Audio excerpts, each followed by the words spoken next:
के बारे में यह बताया जाता है कि जब केमिस्ट्री में कोई रिएक्शन होती है तो हम लोग बड़ा इंटरेस्टेड होते हैं कि रिएक्टेंट क्या है, प्रोडक्ट क्या है। क्यों भाई? लेकिन केमिस्ट्री कहती है यार स्पीड में तो मायने रखती है, इस पे ध्यान नहीं जाता। इसलिए एक नया चैप्टर ही बना दिया गया, काइनेटिक्स, मतलब स्पीड से मतलब है। इसमें हमारे लिए रिएक्टेंट से प्रोडक्ट क्या बनेगा वो इतना महत्वपूर्ण नहीं है, स्पीड क्या है वो हमारे लिए ज्यादा महत्वपूर्ण है। आ जाओ। तो ये हमारे लिए ज्यादा महत्वपूर्ण हो जाता है। ठीक बेटा?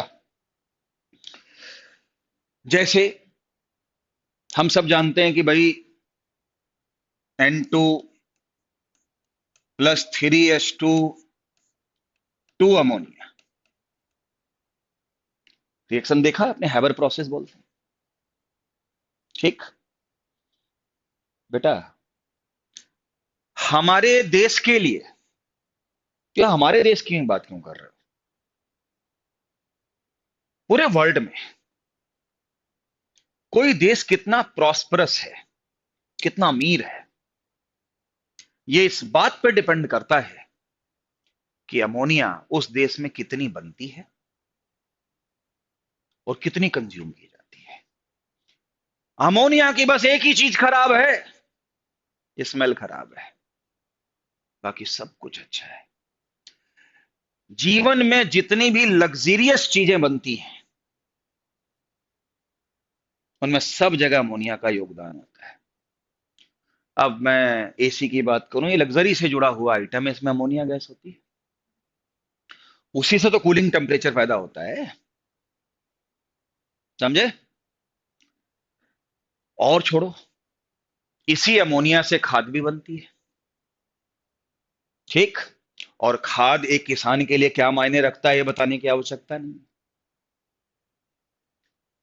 तो मैं अगर किसान से ये कहूं, जैसे आजकल मोदी गवर्नमेंट कह रही है कि आपको ये फायदा होगा और इतने सालों के बाद फायदा होगा, लेकिन किसानों को उन पे विश्वास नहीं है, इसलिए एजिटेशन हो रहा है। मैं अपनी बात कहूं कि मैं किसानों से एक बात कहूं कि भैया, किसान मेरे पास आया, बोले जी फर्टिलाइजर दो फैक्ट्री में, और उसमें अमोनिया बनती थी, उससे फर्टिलाइजर बनता था। तो मैं एज ए ओनर अगर मैं बात करूं उस किसान से कि भाई ऐसा है, आपको मैं 50 टन यूरिया दे दूंगा या 50 टन खाद दे दूंगा, लेकिन 2 साल बाद दूंगा। वो पीटेगा मेरे को, यार जरूरत मेरे को अभी है, तुम 50 टन नहीं, मेरे को 5 टन दे दो, लेकिन अभी दो। तो जल्दी चाहिए ना, तो स्पीड भी तो मैटर करती है यार। तो इस पूरे चैप्टर में हम स्पीड से जुड़ी हुई बात करते हैं। और ऐसा नहीं कि आप मेरे से फर्स्ट टाइम ये चैप्टर पढ़ रहे हो, थ्योरी सबने पढ़ी है बाई एंड लार्ज, लेकिन क्वेश्चन का अटेम्प्टेशन कैसे हो, शॉर्टकट कैसे हो, कैसे क्वेश्चन करना, आप ड्रॉपर के बैच में ये सीखना है। इस चैप्टर में दो बहुत बहुत आप लोग सब जानते हैं कि दो बहुत महत्वपूर्ण चीजें हैं। एक तो है रेट ऑफ रिएक्शन, वो तो होना ही है, रेट तो होगा ही, और तीसरा ऑर्डर ऑफ रिएक्शन। इन दो टॉपिक पे अगर आपकी मास्टरी बन जाती है तो चैप्टर आ गया। और डिलीटेड सिलेबस में आर्हीनियस इक्वेशन है, लेकिन जब आप लोग कह चुके हो कि नहीं सर आप जो है पूरा पढ़ाइए, तो फिर मुझे आर्हीनियस भी पढ़ाना पड़ेगा। मैं पूरा पढ़ा रहा हूं, कोई बात नहीं, अब तो ठीक है। और बहुत ही बढ़िया चैप्टर है, थ्योरी बहुत कम है, क्वेश्चन बहुत ज्यादा हैं, लेकिन अगर समझदारी से किए जाएंगे तो बड़ी आसानी से आप कर लोगे। ठीक है? और मेरे अंदाज में इसको सीखना।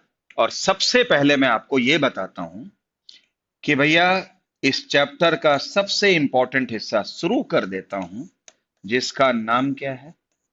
Rate of reaction. इसको हम लोग शॉर्टकट में ROR से बोलते हैं। ठीक है? यहां से शुरू करा। रेट, रेट मतलब स्पीड ऑफ रिएक्शन। केमिस्ट्री में कैसे निकाली जाती है भाई? फिजिक्स में कैसे निकाली जाती है स्पीड? Distance upon time. लेकिन हमारे लिए डिस्टेंस अपॉन टाइम थोड़ी ना होगा, हमारे लिए रेट ऑफ रिएक्शन होती है। देखो, या तो हम कई बार इसको delta x upon delta t बोलते हैं, या तो हम इसको कई बार d x by d t बोलते हैं, या हम कई बार इसको सिंपल एक्स बाई टी भी बोल देते हैं। तो ये चीजें हैं क्या? ये है ऐसे, चेंज इन कंसंट्रेशन अपॉन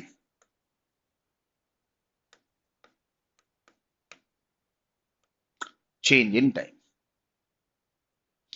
यानी कंसंट्रेशन को चेंज को अगर टाइम को चेंज से डिवाइड कर दिया जाए तो रेट ऑफ रिएक्शन हो जाती है।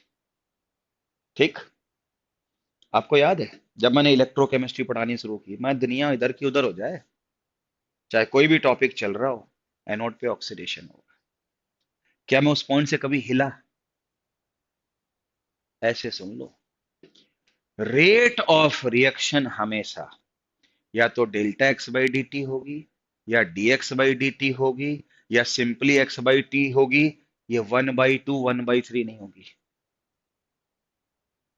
यहां कहीं पर भी 1/2 1/3 नहीं होना चाहिए। गांठ बांध लो। अब ये सब है क्या ऊपर और नीचे? तो नीचे है delta T D T T यानी चेंज इन टाइम, और डेल्टा एक्स डी एक्स और एक्स क्या है? Change in concentration. बस इतना फर्क है, डेल्टा बड़ा चेंज होता है, डी छोटा चेंज होता है। तो कंसंट्रेशन का चेंज टाइम के रिस्पेक्ट में जितना चेंज होता है, उसके रिस्पेक्ट को, उसके रेशियो को क्या कहते हैं? रेट ऑफ रिएक्शन कहते हैं।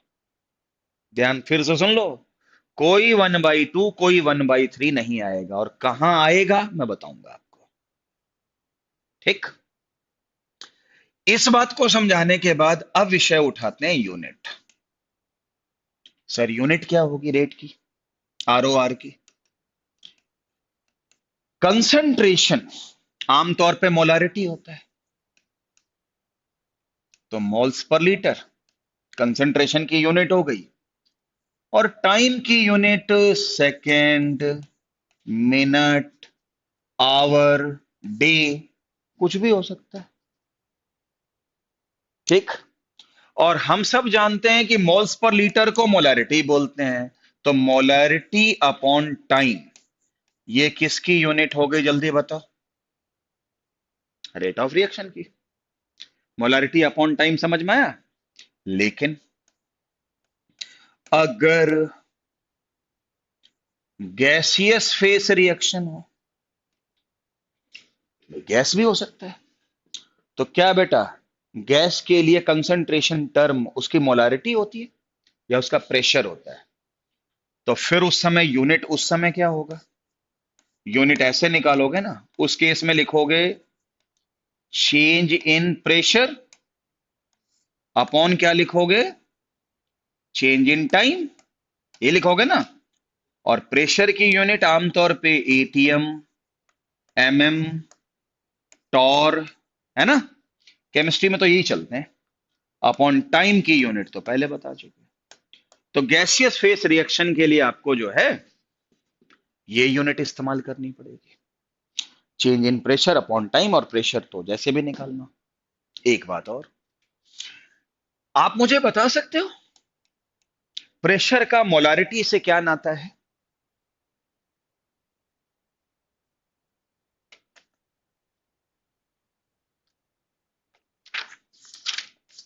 बोलो।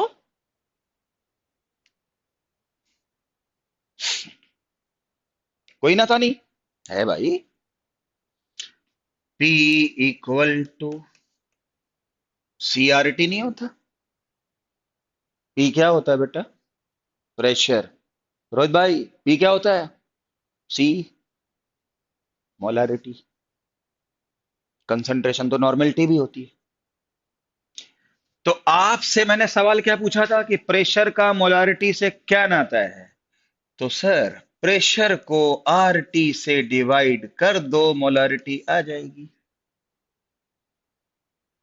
ये बोलना चाहिए था आपको। अब आगे बोलना, अब खूब सवाल बनते हैं।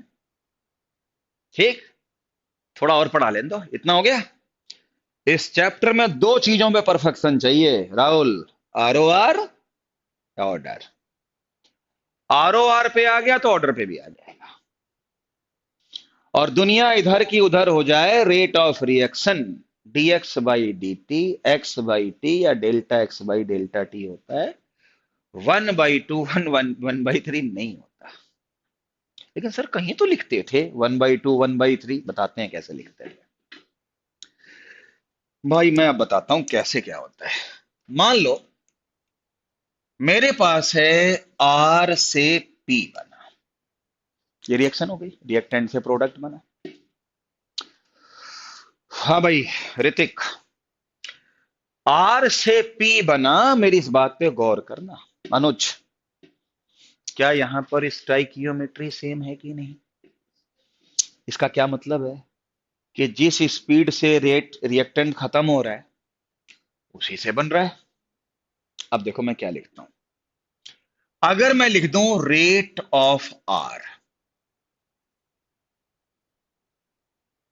ये लिख दिया रेट ऑफ आर।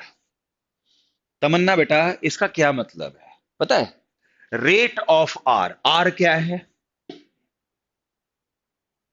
अब रेट ऑफ आर है और आर रिएक्टेंट है, तो या तो डिसअपियर होगा या अपीयर होगा। ये क्या होगा? डिसअपियर। तो इसे कई बुक्स में rate of disappearance of R लिख देंगे। इतना लंबा नाम कौन बोले यार, rate of disappearance of R. सीधा बोलो रेट ऑफ आर बोल दो, उसके बाद आपको समझ में आ जाएगा कि वो डिसअपियरेंस है या। ठीक है। तो हमने पढ़ा जरूर था कि रेट ऑफ आर निकालने का तरीका क्या होता है, minus delta R by delta T. इधर इधर इधर। इस डेल्टा का मतलब रोहित भाई चेंज। इस ब्रैकेट का क्या मतलब भाई जी? मोलैरिटी। इस आर का मतलब क्या हुआ? Reactant. Change in molarity reactant के ऊपर और चेंज इन टाइम नीचे। सर माइनस क्यों लगा दिया? रेट तो हमेशा पॉजिटिव होगा। क्यों राहुल भाई माइनस क्यों लगा दिया? अरे भाई रेट पॉजिटिव आए इसलिए माइनस लगाया। तो है ये क्या मतलब है? देखो माना t इक्वल टू 0 पर ये बंदा ए अमाउंट में था, ये 0 था। कुछ समय तक रिएक्शन कराई t इक्वल टू टी तक। इस बंदे से x चला गया तो इसका कितना बचा? a माइनस एक्स, और वही x बन गया, है ना बेटा?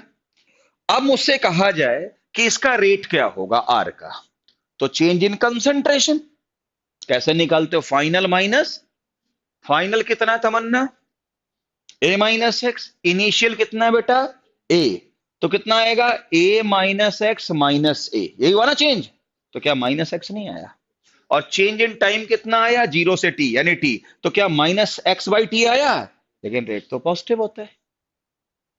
अगर मैं यहां माइनस लगा दूंगा और ये वाली value minus x by T आएगी तो क्या पॉजिटिव नहीं आ गया? अब समझ में माइनस क्यों लगाते हैं? जिससे कि रेट पॉजिटिव रहे। और अगर मैं ये लिख दूं रेट ऑफ पी, इसका क्या मतलब हुआ? Rate of appearance of P. क्यों भाई? और यहां पे प्लस साइन लगाएंगे और वो क्या होगा? Delta P upon delta T. हाँ भाई डेल्टा का मतलब चेंज।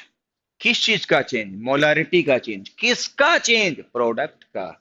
और यहां माइनस लगाने की आवश्यकता नहीं है। कैसे? पहले कितना था? 0, बाद में एक्स, चेंज बोलो एक्स, टाइम का चेंज बोलो टी। तो यहां तो पहले से ही पॉजिटिव आएगा तो नेगेटिव क्यों लगाओगे?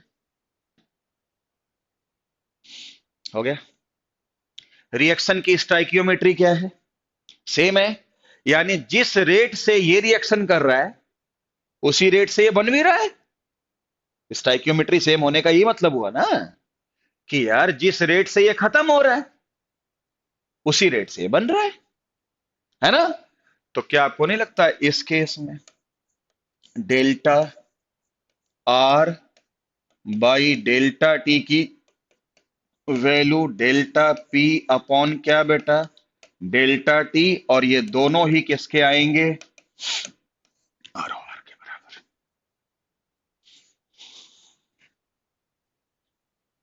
नोट कर लो, है सही किया है, समझ गए, दोनों बराबर हो गए ना, ये जितना खत्म हो रहा है उतना ही बन रहा है, और दोनों वैल्यू आर ओ आर के बराबर हो गई, है ना, क्लियर है। तो हम इसको ऐसे भी लिख सकते हैं,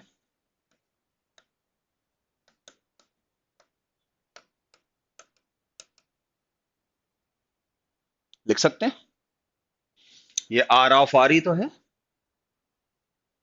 ना। अगर मान लो इक्वेशन की स्टाइकियोमेट्री सेम ना हो, मान लो ए से 2b बन गया,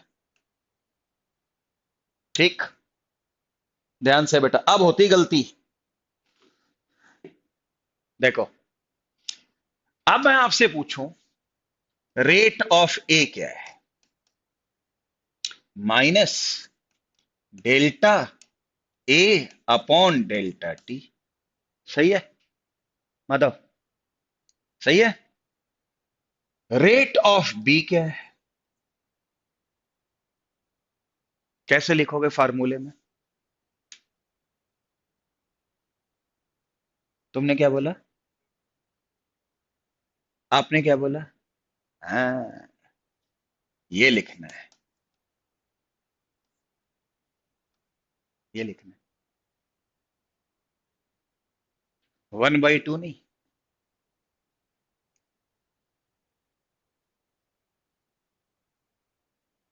रेट ऑफ ए क्या है, माइनस, तभी प्लस आएगा, रेट ऑफ बी क्या है ये। अब यहां पर इसने 1/2 बोला, क्यों बोला बताता हूं, अब मैं आपको बताता हूं, जब हम रेट लिखते हैं एक कंपाउंड के रिस्पेक्ट में, कोई 1/2 1/3 नहीं आता, मैंने यहां पर भी जो किया वही एक है, मैंने पूछा रेट ऑफ ए क्या है, ए माइनस, ए रिएक्टेंट है तो minus delta A by delta T, मैंने पूछा रेट ऑफ बी क्या है, बी प्रोडक्ट है किसी एक कंपाउंड के रिस्पेक्ट में, तो delta B upon delta T, plus लगा दिया, इसमें प्लस लगाया उसमें माइनस लगाया, लेकिन अब की बार हम देख रहे हैं कि जिस स्पीड से खत्म हो रहा है उसके डबल से बन रहा है ना, तो क्या ये दोनों बराबर है, बराबर नहीं है, कोई रिलेशन तो है। तो इसको लिखने का तरीका हम लोग को यह बताया जाता था कि भाई किसमें माइनस लगाना है किसमें प्लस लगाना है, वो तो आप रिएक्शन को देख के समझ जाओगे, है ना।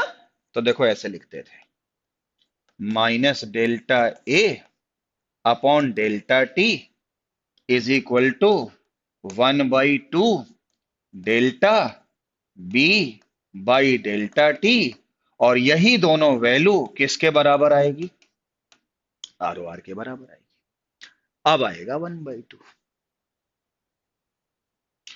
तो हमारे टीचर्स हमें क्या समझाते थे, या मैं भी कैसे समझाता था 12th में, कि भाई इक्वेशन देख लो, किसमें माइनस लगाना है किसमें प्लस लगाना है वो तो समझ में आ ही गया, है ना, और जो इनके कोफिशिएंट हैं वो रेसिप्रोकल करके उनके साथ लिख दो, अब 1/2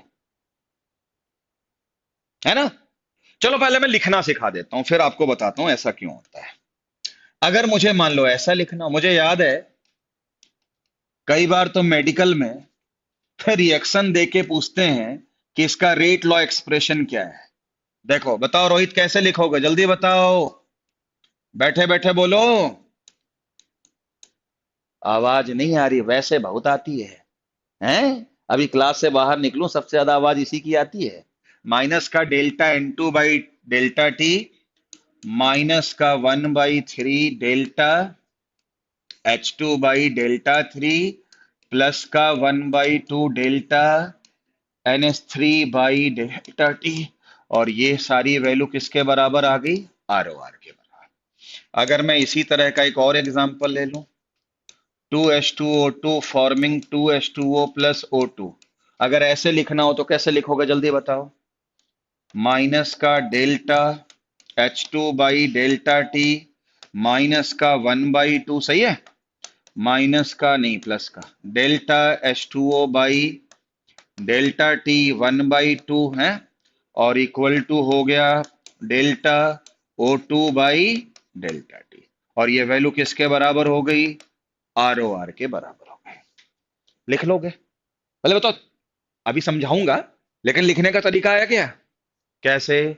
अगर रिएक्शन की स्टाइकियोमेट्री सेम ना हो तो लिखने का तरीका यह है, लिखने का तरीका ऐसे भी हो सकता है, इसको ऐसे भी लिख सकते हो, N2 plus 3H2 forming 2NH3। देखो बेटा शुभम, ऐसे लिख सकता हूं, rate of N2/1, rate of H2/3, rate of ammonia, ऐसे भी लिख सकते हैं। है तो वही चीज, रेट ही तो है ना? लिख लिया बेटा? अब यहां पर एक क्वेश्चन आता है, दिमाग खोल लो।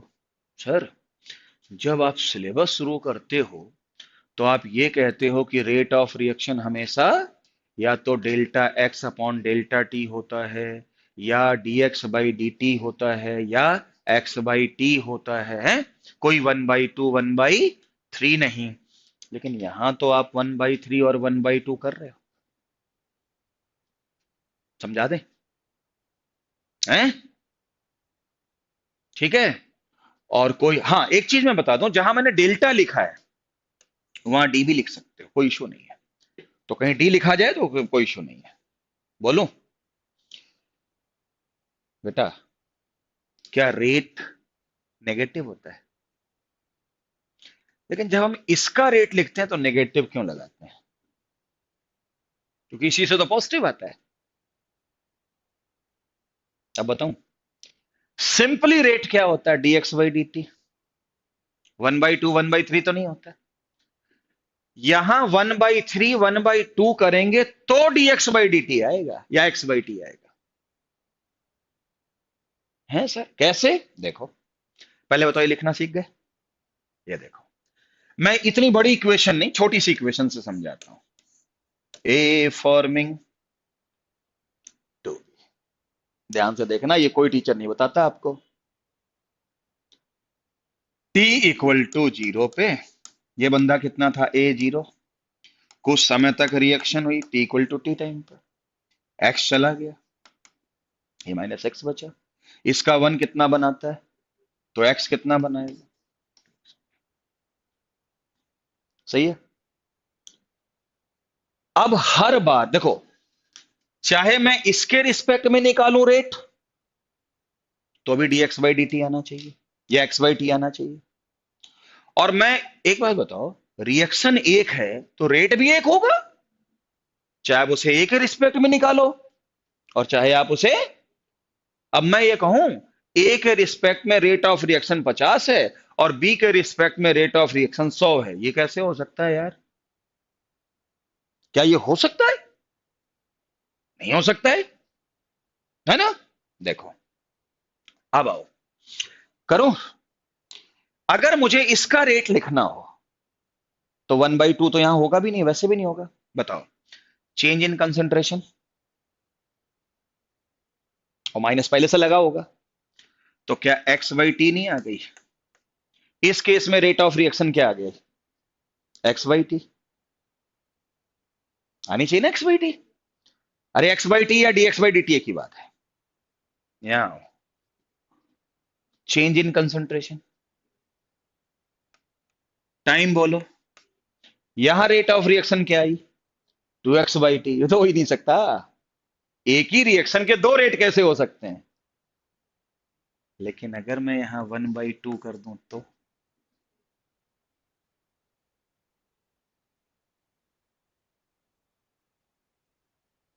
अब 2 से 2 कैंसिल हो गया और x/t है।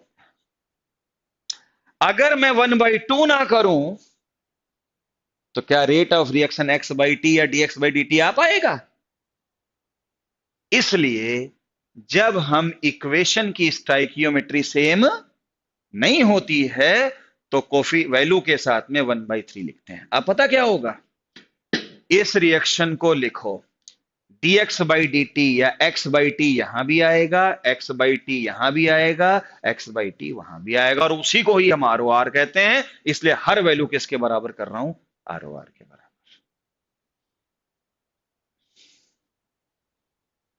आ गया होगा समझ में? है? एक बार कंक्लूड कर लें। रेट ऑफ ए लिखा हो या रेट ऑफ बी लिखा हो, क्या ये रेट ऑफ रिएक्शन है? नहीं, ये किसी एक कंपाउंड के रिस्पेक्ट में है। तो रेट ऑफ ए और रेट ऑफ बी अगर निकालना हो तो किसमें माइनस लगाओगे, किसमें प्लस लगाओगे? वो तो रिएक्शन से पता लगेगा। बोलो, पक्का? अब ऐसा तो हो नहीं सकता कि रेट ऑफ रिएक्शन रिएक्टेंट के टर्म्स में कुछ और प्रोडक्ट के टर्म्स में एक ही अलग हो। जब ये रिएक्शन एक है तो रेट भी एक ही होना चाहिए, और कितना होना चाहिए? एक्स बाई टी होना चाहिए। क्या होना चाहिए? वो एक्स बाई टी कब आएगा? जब हम उसको कोफिशिएंट को उसके साथ रेसिप्रोकल करके साथ लिखेंगे तब आएगा। माधव भाई, अब मैं आपसे पूछ रहा हूं, ये रिएक्शन देख रहे हो? Minus delta H two upon delta T क्या है? Minus delta H two by delta T क्या है? इसने सही बोला, 3x बाई टी। राहुल भाई, 3x बाई, ये रेट नहीं है, ये रेट नहीं है। 1/3 करोगे तो रेट होगा, इसलिए 1/3 करके रेट के बराबर किया। हाँ Jasmine, delta ammonia upon delta T क्या है? 2x by T. ये अमोनिया का रेट है, लेकिन रिएक्शन का रेट क्या होगा? 1/2 करना पड़ेगा। समझ में आया? तो एक बात ये पहले बताओ, रेट ऑफ ए अलग हो सकता है, रेट ऑफ बी अलग हो सकता है, लेकिन रेट ऑफ रिएक्शन सेम हो। नहीं आया समझ में? आ गया ना? अब मैं आज के बाद बोलूं, जैसे शुभम ने शुरू में गलती करी, मैंने पूछा कहां था वो क्वेश्चन, ए से बी था, ए से टू बी था ना? मैं भाई रेट ऑफ ए क्या होगा? ठीक है, ये हो गया। तो मैंने कहा रेट ऑफ बी क्या होगा? तो इसने क्या बोला? सर 1/2 समथिंग कुछ बोला। क्या 1/2 बोलना चाहिए था जब मैं रेट ऑफ बी पूछूं? लेकिन अगर मैं पूछूं रेट ऑफ रिएक्शन क्या होगा, तो 1/2 रेट ऑफ बी होगा। समझ में आया कि नहीं आया? तो डिपेंड करता है क्या सीखा कितनी देर में। रेट ऑफ ए में, रेट ऑफ बी में 1/2 1/3 नहीं होगा, लेकिन रेट ऑफ रिएक्शन में 1/2 1/3 होगा, सो दैट कि हर बार रेट ऑफ रिएक्शन कितनी आए? dx बाई डी टी या x बाई टी। थ्योरी हो गई, थ्योरी हो गई। आया समझ में? हैं? समझ गए? क्लियर है? एक बार फिर आपसे पूछ लें, समझा तो दिया। Rate of A, rate of B, कोई 1/2 1/3 नहीं। रेट ऑफ रिएक्शन देखो, इक्वेशन का कोफिशिएंट क्या है, उसका रेसिप्रोकल साथ में लिखो। जैसे मैं ऐसे बोल दूं, या रेट ऑफ ए कुछ है, ओके, अब रेट ऑफ ए बाई 2 क्या है? तो इसका मतलब बाई 2 ऐसा रहा होगा कि कोफिशिएंट को रेसिप्रोकल कर दिया, तो आप कहोगे रेट ऑफ ए बाई 2 क्या है? तो रेट ऑफ रिएक्शन है। मुझे लगता है इससे स्पष्ट तो मैं अब क्या बताऊं। और अब मैं शुरू हो जाता हूं। इतने ही टॉपिक पे देखो कितने क्वेश्चन मेडिकल में आ चुके हैं। लिखो, इन हैबर प्रोसेस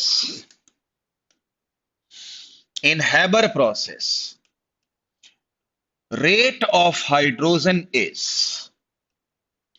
3 into 10 की पावर -3 मोलारिटी पर second. Calculate rate of N2 and rate of ammonia. क्यों बेटा, समझ में आया? बोलो, क्या बेटा रेट ऑफ रिएक्शन पूछी जा रही है? नहीं। आओ, हैबर प्रोसेस सबको पता है, N2 + 3H2 फॉर्मिंग बोलो, 2NH3 बोलो। Rate of N2 by 1, rate of H2 by 3, rate of ammonia by 2, right? बोलो बेटा। Rate of H2 3 into 10⁻³ to इधर ले आओ। क्या ये रेट ऑफ अमोनिया नहीं हुआ बेटा? है ना? अब इन्होंने पूछा है कि रेट ऑफ N2 बताओ। रेट ऑफ अमोनिया तो आ गया, तो रेट ऑफ N2 क्या होगा जल्दी बताओ। इससे बाई 3 तो 10⁻³ यूनिट क्या होगी? मोलारिटी पर सेकेंड, या जो भी टाइम का यूनिट हो। नहीं आया समझ में? ऐसे क्वेश्चन खूब बनते हैं। कोई दिक्कत तो नहीं? आया समझ में? है? तो भाई रेट पूछा है, एक का दिया है, अपने वैल्यू कर लो। क्लियर है भाई? हम्म। अब मैं आपसे कुछ सवाल करवाता हूं, लिखो।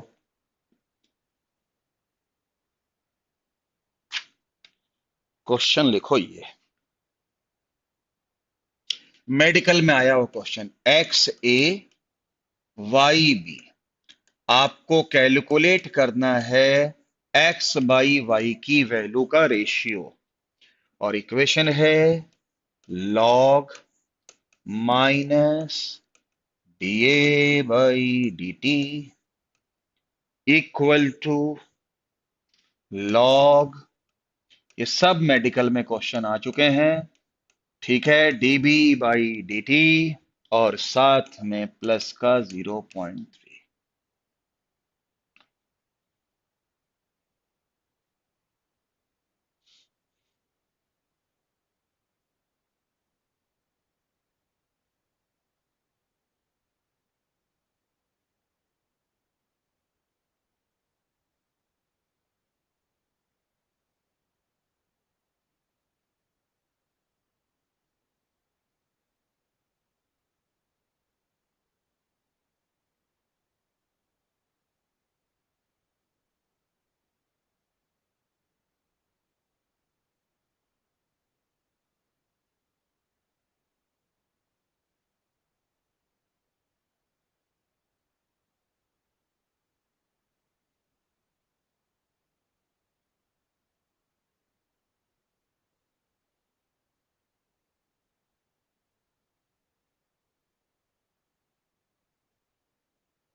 पहले क्वेश्चन में फंस गए शुभम भाई?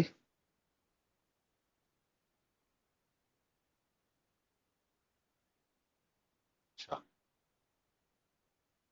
2।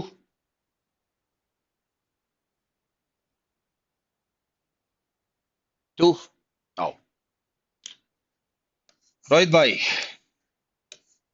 आवाजें नहीं निकल रही हैं, पढ़ाई लिखाई ढीली चल रही है। डॉक्टर कैसे बनोगे भाई? क्या बेटा मैं इसको log 2 लिख सकता हूं? log 2 की वैल्यू 0.3 तो होती है।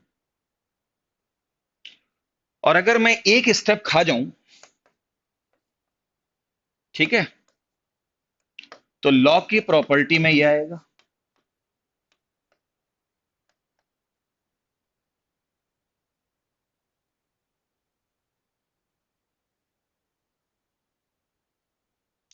चेक करो भाई।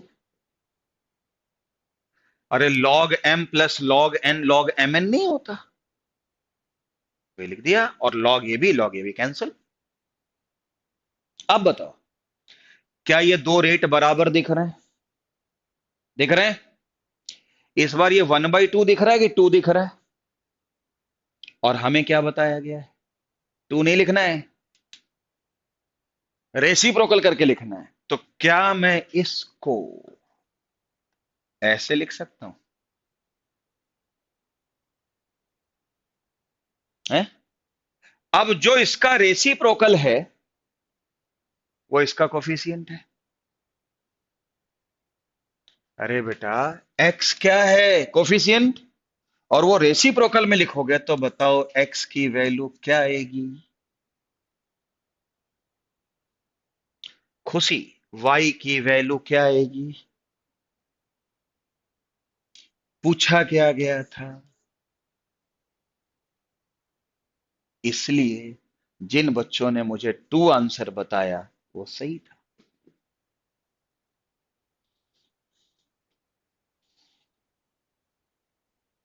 समझ गए? आगे बढ़े? ठीक।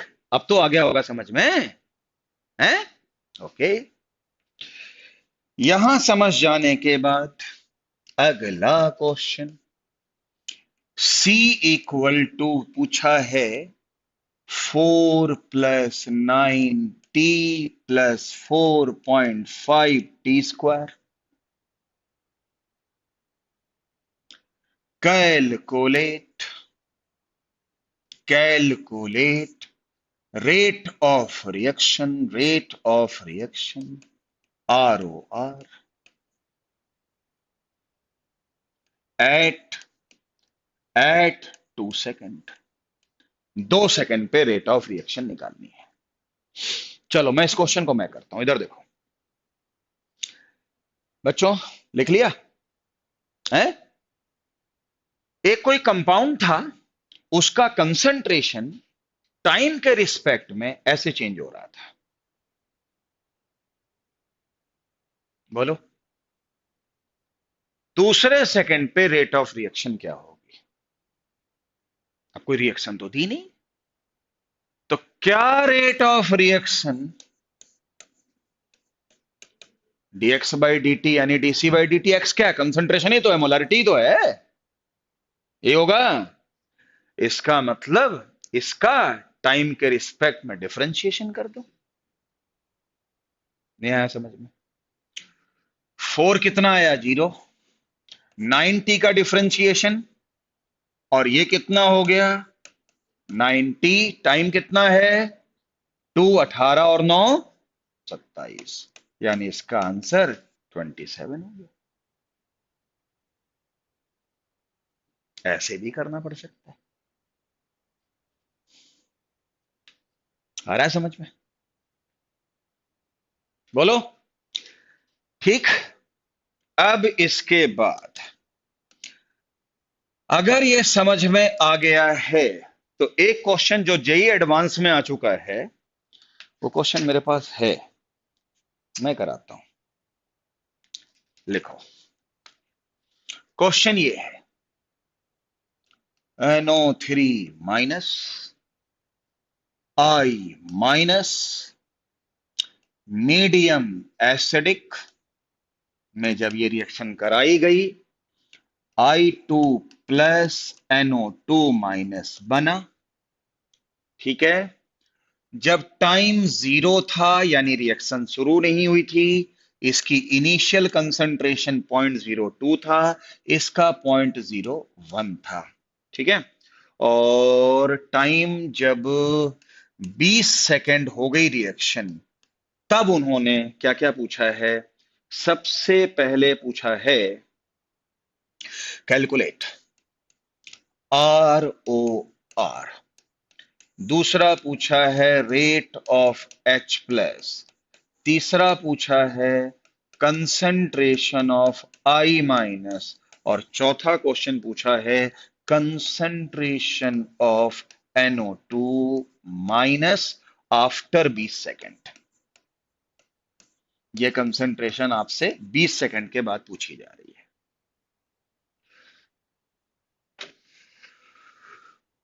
ये 4 क्वेश्चन इसमें मैंने क्रिएट कर दिया। मैं आपको कुछ वक्त देता हूं, ट्राई करो एक बार, पूरा आराम से पढ़ के करना।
मैंने आपसे पहले भी कहा बेटा, इस चैप्टर में मुझे दो ही चीजें सिखानी है, एक चल रहा है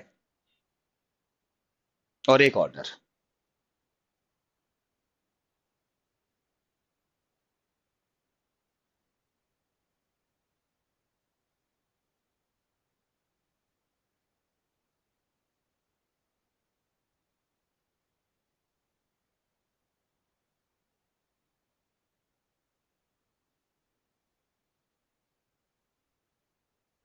ये तो आपको डिसाइड करना है कि क्वेश्चन पूरा है कि नहीं पूरा है। हैं?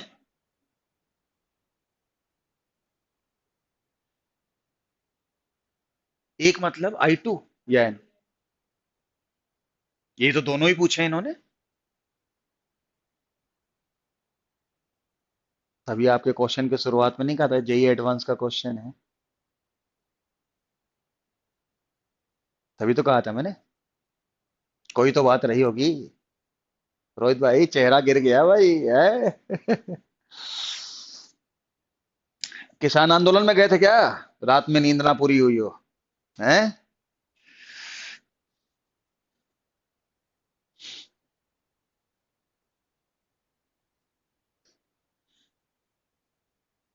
कल जो मैंने डीपीपी दी थी, ट्राई करी है ना सबने? थोड़ा उसमें बेहतर क्वेश्चन होंगे, है ना? उसको भी करो। हर बच्चा यह प्रयास करे कि केमिस्ट्री में 150 से ऊपर नंबर आ जाए। अगर आ गया तो उसका सिलेक्शन हो जाएगा।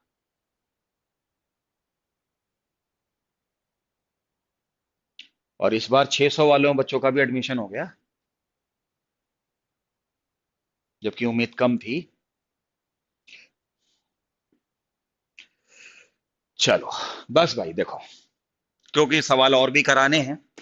अभी लगता है तुम लोग ट्रैक पकड़ नहीं पा रहे हो, है ना? है भाई शुभम? मैं बताता हूं, देखो। वहां अल्टीमेट क्वेश्चन है ये, इस टॉपिक का। कम से कम मैं ऐसा तो नहीं कहूंगा कि अल्टीमेट क्वेश्चन सबके रिस्पेक्ट में, लेकिन हाँ, इस टॉपिक का अच्छा क्वेश्चन है। आपने एक चीज देखी, रेट निकालने के लिए इक्वेशन का बैलेंस होना जरूरी है। ये तो बैलेंस ही नहीं।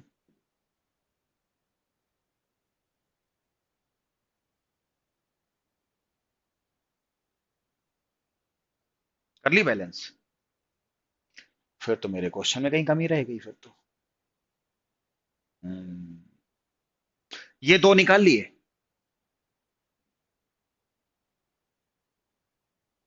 एक भी नहीं निकला?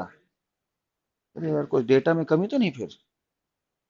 ओहो। अच्छा, मैंने दोनों में से किसी का कुछ नहीं दिया है। अच्छा, फिर मेरी गलती है भाई फिर तो। Very sorry. एक काम करते हैं, ये लिखा तो था लेकिन फिर इसके बाद ध्यान नहीं रहा। टी इक्वल टू क्या बेटा? 20 सेकंड तक रिएक्शन करने के बाद इसकी कंसेंट्रेशन 0.002 हो गई। अब करो जरा, फिर से मौका देते हैं आपको। अच्छा, डाटा ही इनसफिशियंट था। वही मैं कहूँ यार, एक तो कोई ना कोई बच्चा तो निकालता आंसर यार। फिर तो मेरी कमी है भाई।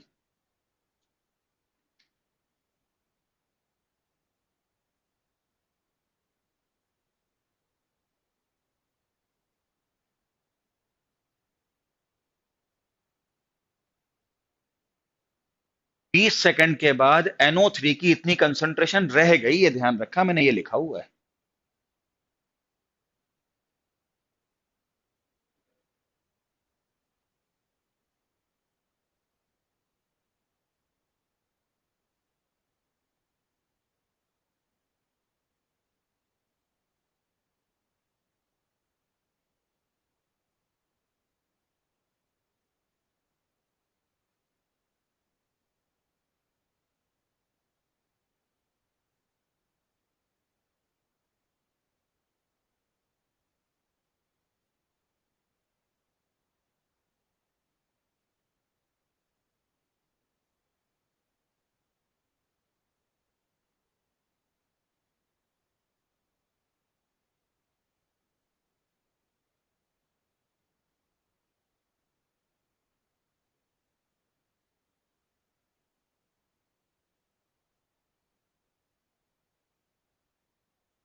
अब भी नहीं आया?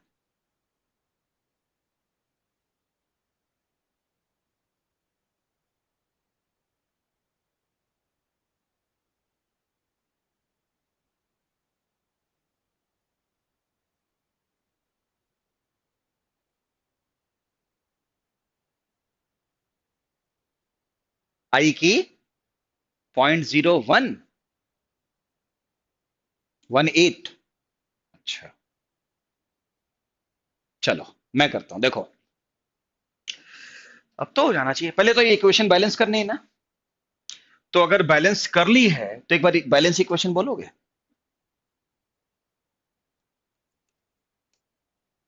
+2, आगे इधर, इधर I2, और इधर बस प्लस, यही है ना बेटा? तो अब मुझे एक चीज ये पहले बताओ कि ऐसी सिचुएशन पे, इस पॉइंट को ध्यान से सुनना, ऐसी सिचुएशन पे NO3 माइनस ने 2I बनाया 2H प्लस के साथ में, I2 और NO2 माइनस प्लस का वाटर बन गया, ये सबने कर लिया।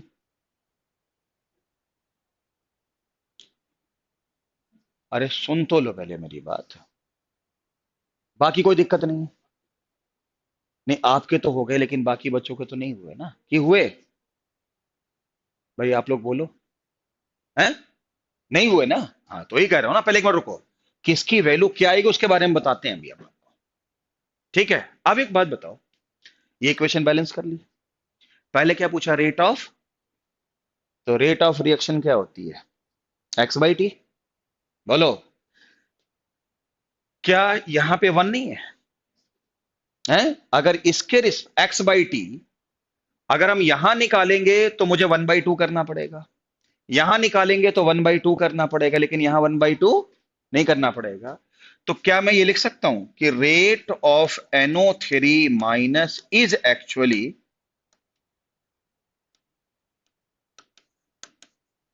ROR है? हाँ बेटा, क्योंकि कॉफिशिएंट 1 है, तो जो इसका रेट होगा NO3 का वही ROR होगा। आ गया? बताओ, कितने का चेंज हुआ? 0.2 से 0.002, तो कितना हो गया चेंज? कितना? 0.018। और माइनस की जगह फिर वो फिर प्लस हो जाएगा, है ना? और टाइम बोलो बेटा, 20। ये किसकी value I? Rate of reaction की आ गई।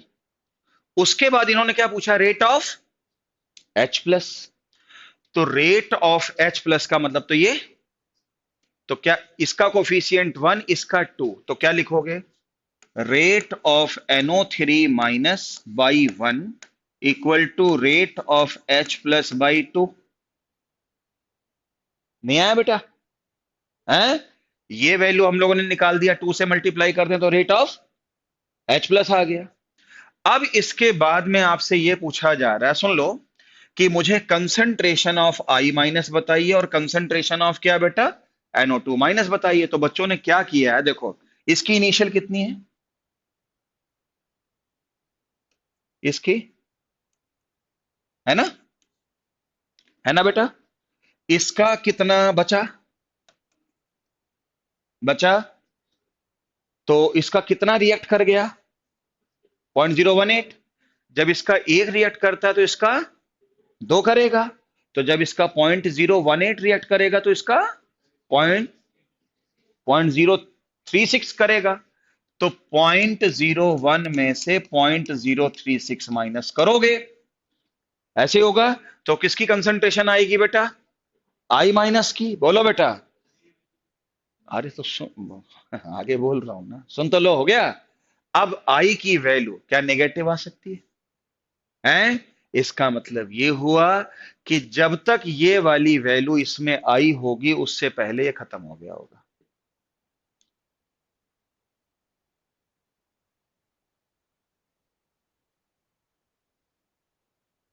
क्या? तो हम ये कहेंगे कि इस केस में जब तक ये वैल्यू आई होगी उससे पहले खत्म हो गया होगा, और फिर कुछ और रिएक्शन चल पड़ी होगी जिसमें NO3 कुछ और उल्टे सीधे प्रोडक्ट बना रहा होगा और उसकी फिर अमाउंट ही होगी।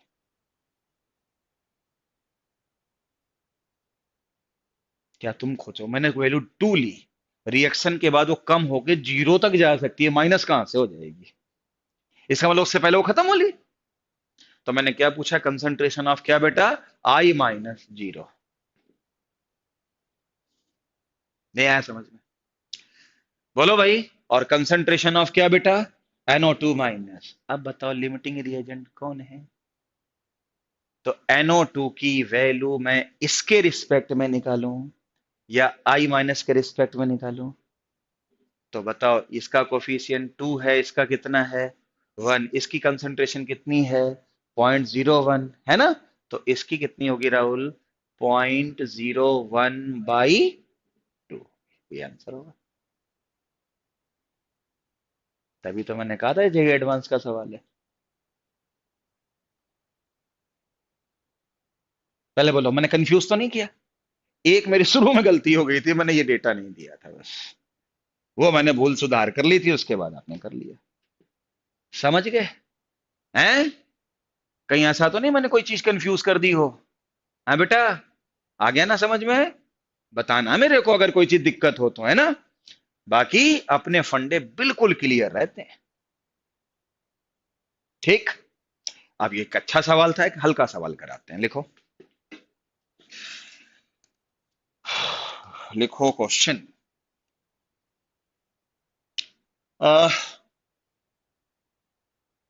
रेट ऑफ रिएक्शन दिया था 2 × 10⁻³ मोलारिटी पर second. Calculate ROR in ATM per second at 300 kelvin. ये भी क्वेश्चन बेटा मेडिकल में आ चुका है। बेटा रोहित भाई, ऋतिक, बताओ क्या दिया है? जल्दी बोलो बोलो बोलो। रेट दिया है? रेट ही पूछा है। फर्क क्या है बेटा? मोलारिटी को किस में लाना है? कोई तो फार्मूला होगा, बताया था अभी। क्या? P इक्वल टू, हो गया है? क्या बेटा रेट P होता है? नहीं सर, dp बाई dt होता है। तो क्या मैं ये लिख दूं?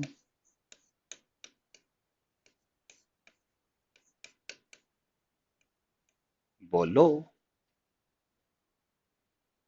टाइम के रिस्पेक्ट में डिफरेंशिएट कर दिए है बेटा। जल्दी बताइए, dc बाई dt कितना है? R बोलो। 1/12। टेम्परेचर बोलो। 300। आंसर आ गया। ऐसे करते हैं, जो भी है वो तो खैर कोई बात नहीं। आ गया समझ में? हैं? देखो छोटे छोटे सवाल है, ऐसे ही आते हैं। हम्म। एक और क्वेश्चन कराते हैं आपको। 2H2O2 forming 2S2O plus O2.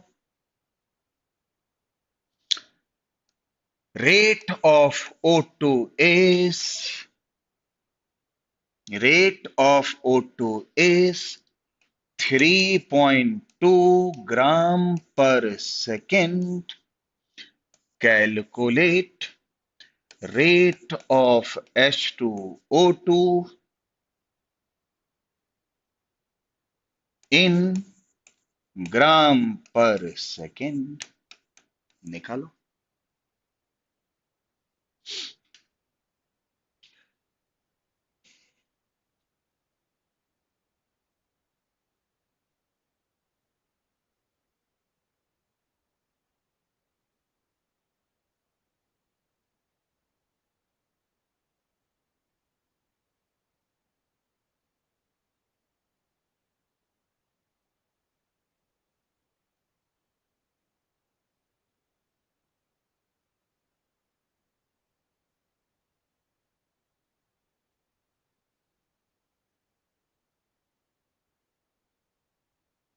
Hello.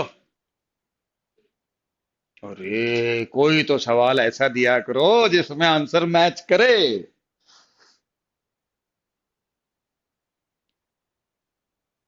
करूं?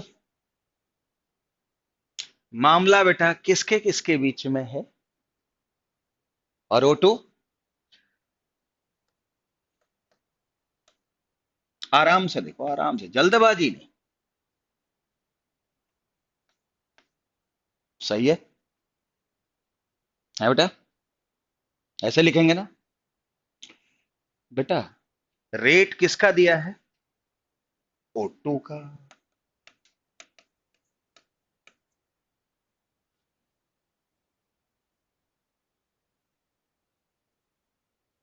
क्यों? ये तो ग्राम पर सेकंड में है। ग्राम में लेते हैं रेट। आपको याद नहीं है जब मैंने ऐसे लिखा था? लिखा था इस डेल्टा का मतलब, इस स्क्वायर ब्रैकेट का मतलब मोलारिटी। मोलारिटी कैसे निकाली जाती है? मोल पर लीटर। तो ग्राम में चाहिए क्या, या मोल पर लीटर में? तो ये किस में था बेटा? ग्राम में था। किस में चाहिए? मोल पर लीटर में। चलो मोल तो बदल दिया। मोल कैसे लाओगे बताओ? 32 से डिवाइड कर दिया, मोल्स आ गए ना। समझ में? सर लीटर तो नहीं दिया है। जो भी होगा लीटर वो यहां भी होगा, कैंसिल हो जाएगा। लेकिन क्या मैं ग्राम में लिख दूं, या कम से कम मोल में तो लिखूं? और मोल कैसे निकलते हैं? ग्राम को मोलर मास से डिवाइड करो और O2 का 32 होता है। आया समझ में? अब ये जो रेट आया, ये इसका निकलना है। तो उधर भेजो। ये वैल्यू कितनी आएगी? 1/10। और 2 इधर है, तो रेट ऑफ H2O2 कितना आएगा? है 0.2 आएगा। आएगा किस यूनिट में? मोल्स में निकालना है या ग्राम में? फिर मोल को किस में बदलो? मालिकुलर मास से मल्टीप्लाई करो। H2O2 का कितना होता है? 34। कितना आएगा? 6.8। तुम लोग क्या बता रहे थे? 6 तुम लोग ने क्या सोचा? अरे ये 3.2, ये 2, सीधे मल्टीप्लाई कर दो, हो गया क्वेश्चन है।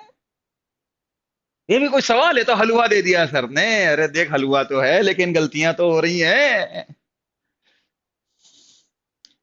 क्या बेटा, मैं बहुत बड़े बड़े क्वेश्चन करवा रहा हूं। पिछले क्वेश्चन में टाइम लगा लेकिन उसमें 4 क्वेश्चन भी तो थे। एक क्वेश्चन की तो औकात बहुत कम रखता हूं मैं, लेकिन फिर भी देखो गलतियां करते हैं बच्चे। क्योंकि आपने 12th में सिर्फ थ्योरी पढ़ी है, क्वेश्चन नहीं किए हैं। अब आप देख सकते हो कितने तरह के क्वेश्चन, मैं सिर्फ रेट ऑफ रिएक्शन अब तक पढ़ा रहा हूं, और 1.25 घंटे की क्लास हो गई लगभग। आई बात समझ में? लेकिन मैंने आपसे पहले भी कहा कि इस चैप्टर में मुझे जल्दबाजी करनी ही नहीं है। या तो मुझे रेट ऑफ रिएक्शन समझाना है या ऑर्डर समझाना है। रेट आज समझा देते हैं, ठीक है? क्लियर है? एक क्वेश्चन जो अब मैं अगला दूं उसमें गलती ना करना। लिखो, ए forming B plus C.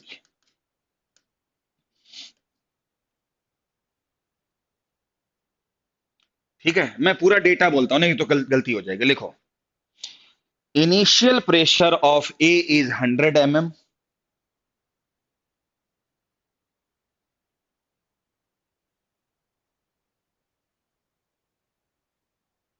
and the total pressure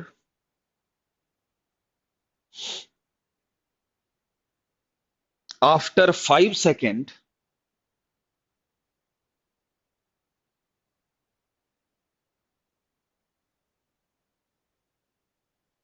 is 120 mm। ये टोटल प्रेशर है, ये टोटल है बेटा सारा। कैलकुलेट ROR इन mm/सेकंड, ATM पर सेकंड, मोलारिटी पर सेकंड, और अगर टेम्परेचर की जरूरत पड़े तो 300 केल्विन ले लेना।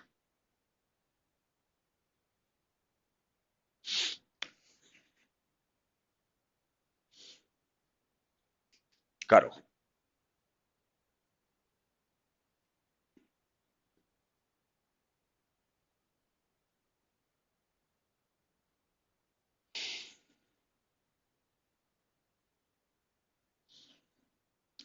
करेक्शन करवा लिया था? कहीं कॉपी फिर चेक ना हो जाए, मना कर देना उनको। हाँ फिर ठीक है।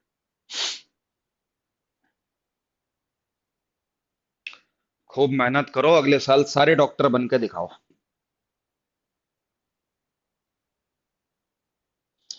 बेटा यही एक साल है, और एक साल भी अब कहाँ रहा। अब तो कुछ महीनों की बात है। जुट जाओ, मेहनत करो, टीचर से सवाल करो, टीचर से सवाल पूछो। इस बार की जिंदगी, मतलब अगर ये मेहनत कर दी ना तो आगे आपकी लाइफ इतनी बेहतरीन हो जाएगी और समाज में आपका रिस्पेक्ट इतना बढ़ जाएगा कि आप कल्पना नहीं कर सकते हो। और अपने ऊपर हौसला रखो, मेहनत करो, ठीक है? अपने आप से झूठ मत बोलो।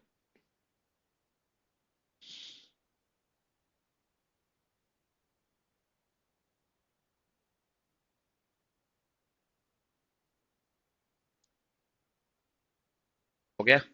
आपकी बात तो डेटा पूरा था ना? ठीक है, तभी मैंने क्वेश्चन लाइन टू लाइन पढ़ दिया।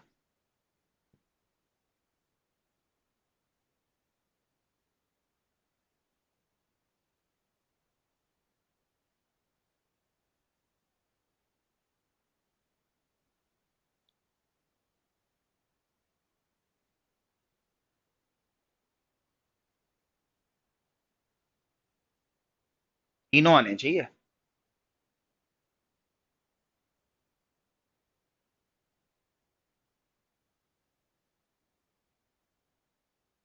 कितना, 5 सेकंड दिया है?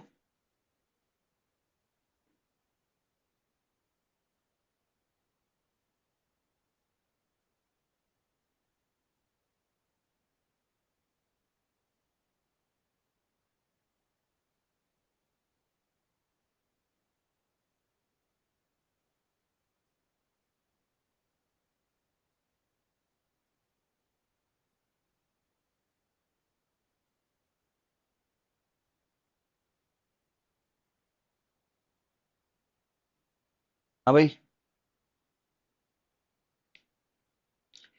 3 यूनिट के अंदर आपको वैल्यू निकालनी है।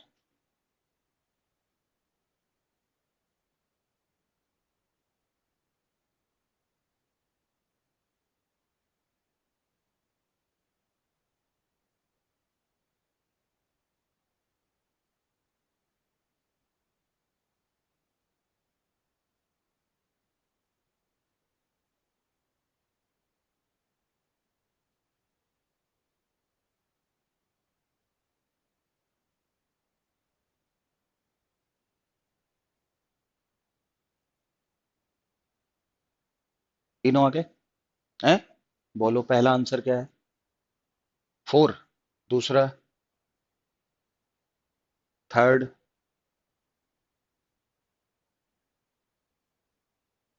मैं करूं? देखो, चलो बेटा, ये आंसर मैच कर रहा है। पहले पहला मैच कर रहा, दूसरा तुम्हारा क्या है? तुम्हारा?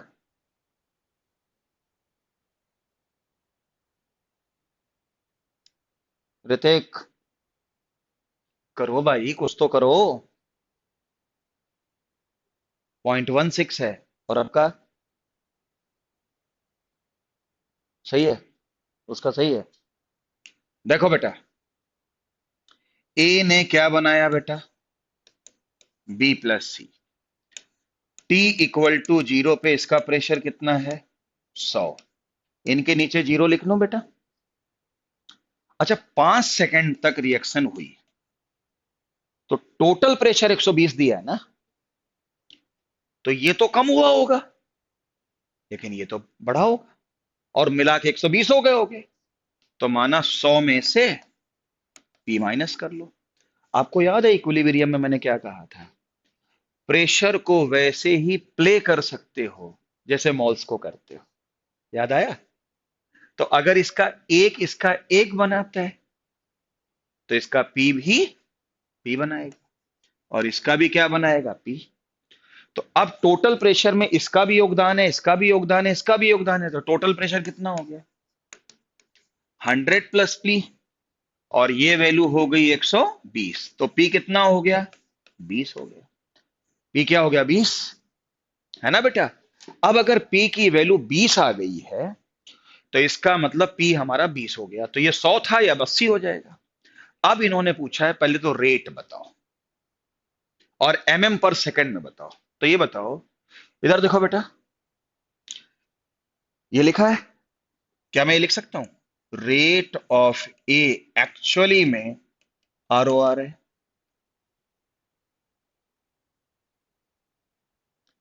हालांकि यहां भी 1 ही है, तो यहां भी लिख सकते हैं रेट ऑफ बी भी ROR है, नहीं है ना? और अगर यहां 2 लिखा होता तब क्या कहते राहुल भाई? कि rate of reaction 1/2 of rate of B है। लेकिन यहां भी 1 है, यहां भी 1 है, यहां भी 1 है, तो कहीं भी बोल दो, कोई इश्यू नहीं पड़ता है। ठीक बेटा? अब बताओ रेट ऑफ रिएक्शन, ये ठीक लिखा है? ये पहले बताओ, क्या मैं ये लिखूंगा? Delta P, change in pressure. तो प्रेशर हुआ ना किसका?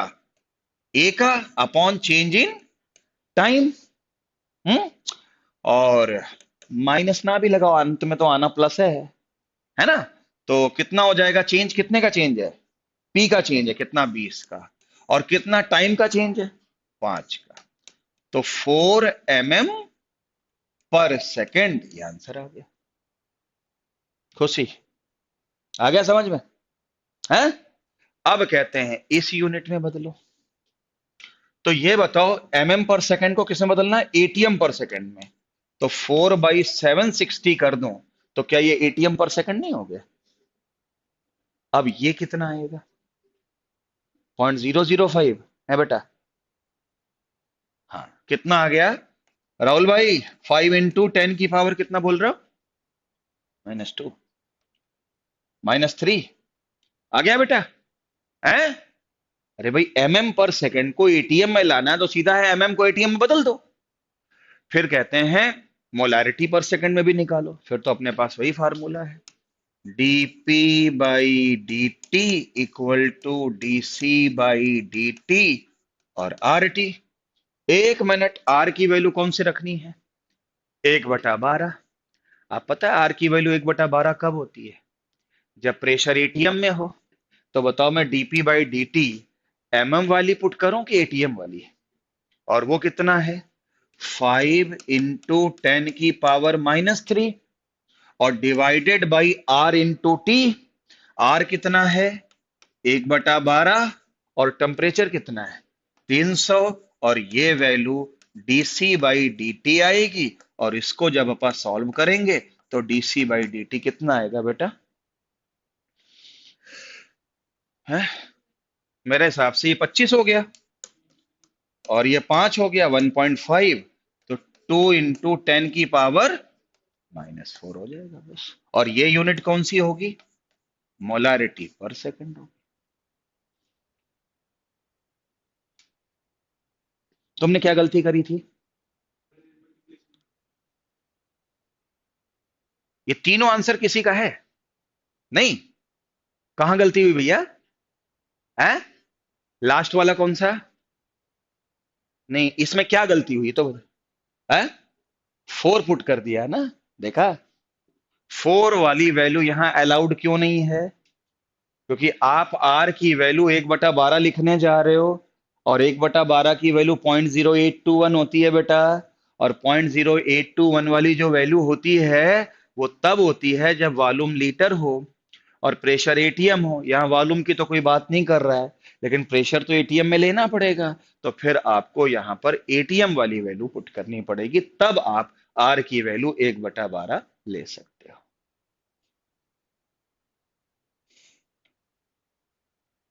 देखा कितनी छोटी सी बात पढ़ाई जा रही है, रेट ऑफ रिएक्शन, और पूरा लेक्चर खत्म होने जा रहा है। लेकिन आप देख रहे हो गलतियों पे गलतियां कर रहे हो। और ऐसे क्वेश्चन आते हैं मेडिकल में।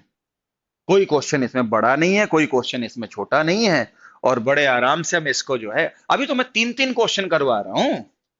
मान लो देखो ऐसे हो, ये दे दिया जाए और ये पूछ दिया जाए, तो तुम सोचोगे डायरेक्ट ये लगा के ये वैल्यू पुट कर लो। आपको ध्यान रखना पड़ेगा पहले वाली वैल्यू किस में आनी चाहिए? एटीएम में। और उसके बाद फिर आप आर की वैल्यू 1/12 लिख सकते हो।